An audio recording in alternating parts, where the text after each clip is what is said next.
Abavunaanibwa 18 omusango okulya mu nsi yaabwe olukwe bazzeemu okulabikako mu kkooti enkulu mu Kampala wabula omusango gwabwe tegusobodde kugenda maaso olw'ebbulawo ly'abajulizi abadde basuubirwa okulabikako olwaleero.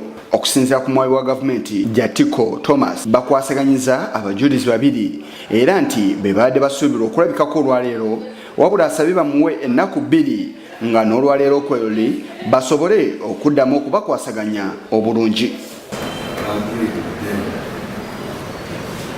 Given 2 days, that is between today and tomorrow, Tuesday, 20th, we will be in position to proceed with this matter 21st.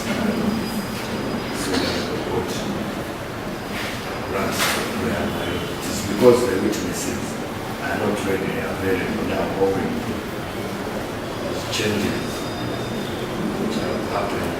Wabula bannamateeka b'abavunaanwa nga bakulembeddwa mu Charles Oponya ne Kagoro Friday Roberts bawakanyiza okwongezaayo omusango guno nga bwe kisabiddwa omuwabi wa gavumenti nga bagamba nga abantu baabwe bwe basibiddwa ebbanga eddene n'olwekyo tekisaanye kugongezaayo entakira.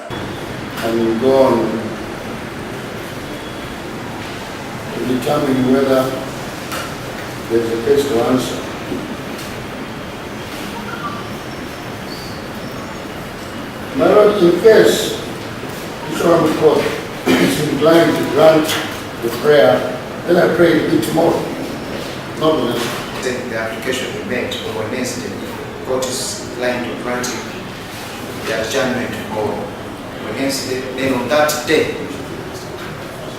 Masalu Musene ali mu musango guno akkiriziganyiza n'omuwabi wa gavumenti wabula ku bukwakulizo. 4 years or so in litigation is a very long time and is outside the whims or the expectations of the constitutional provisions. And since hearing has started in this case, there should therefore be no further delay. In the circumstances and after considering all the submissions from both sides, I'm inclined to grant a last adjournment at the instance of the state to as requested. Abavunaanwa bategezeza nga bwe batulugunyizibwa era nti baagala Kayihura naye alabikeko.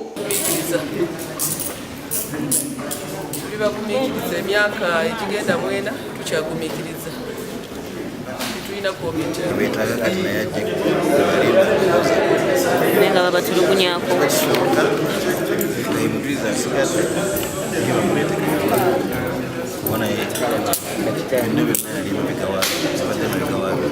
Banono bawagiddwa ne munnamateeka waabwe Kagoro Friday Roberts. Kibinyo kikontana ne constitution bantu bano baludde mu kkomera emyaka kati tugambe ena state teyina bujulizi buli lwe tujja babuzaabuza nca tusabye kooti obu tunaba tuzzeemu ku lwokusatu omusango baguclosing kubanga obujulizi tebuliiwo. Abavunaanwa abadde 18 okuli Aisha Nakasibante, Amel Kinene, Hakim Kinene Musonsa, Muzammiru Kasawuli, Serunjo Arafat, Okote Alex, Olanya Joseph, Okidi Charles, Matanda Isa, Haji Byamukama, Abdulatif, Semogele Asad, Kibirige Solomon, Mubaddi Arajab, Wadwali Safi, Yusuf Sentamu, Muhammad Kalodo, Sentongo Ismail, Multava Mudde Bukenya, ne Nick Abonga. Wabula bajjamu Badru Bukenya era gavumenti n'emukozesa ng'omujulizi. Abajulizi abaakaleetebwa bakunukkiriza mu 10. Omusango wakuddamu okuwulirizibwa sabbiiti eno ng'ennaku z'omwezi 21 ku Lwokusatu. Yisa Kigongo ku lwa Channel 44 Oleggulo.